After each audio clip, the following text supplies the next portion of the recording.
Dear students, in the last section we have seen types of requirements. There are three types of requirement: known, unknown and undreamed requirements and feasibility studies. Today we will see requirement elicitation. So what is requirement elicitation? Requirement elicitation means collecting of requirements from the customer.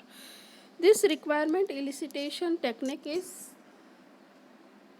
the most difficult, most critical and most error prone and most communication intensive activity of software development.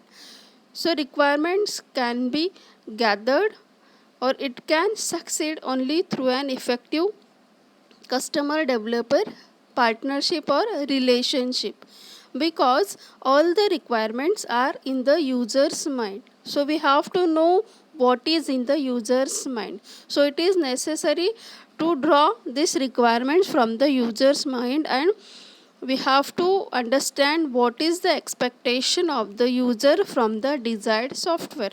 So it is necessary to collect that requirement from the customer.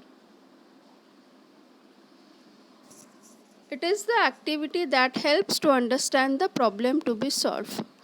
So requirements can be gathered by asking the questions to the customers or users, then writing down the answer, again asking the other questions, and this process is repeated until the customer is not satisfied. The requirement gathering or elicitation of the requirement is the most communication intensive activity.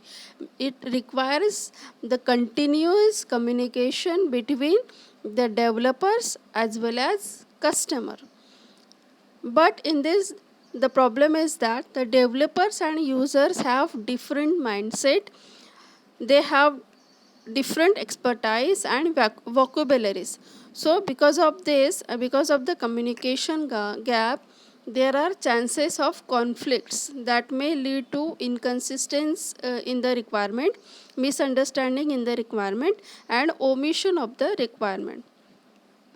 Basically, this requirement elicitation requires the collaboration of several groups. Means it does not involve in only the requirement engineer or only the customer, but it involves requirement engineer as well as design engineer, developers, tester, because developer have to develop that software and tester has to test that. So it is necessary to sit in the groups.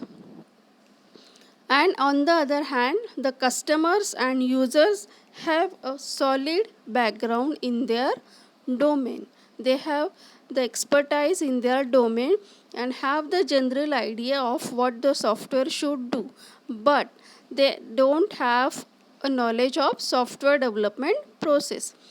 But the developers have experience in developing the software, but they have the little knowledge of everyday environment of the users.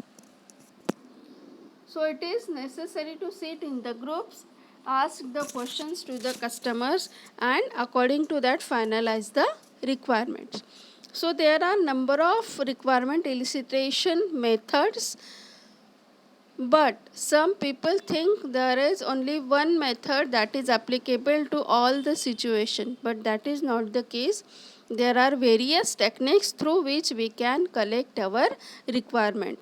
Okay, like there are interviews, brainstorming session, QFD, fast session. So there are number of methodology by which we can collect our requirements. Okay, so we will see these methods one by one in from the next session. Thank you.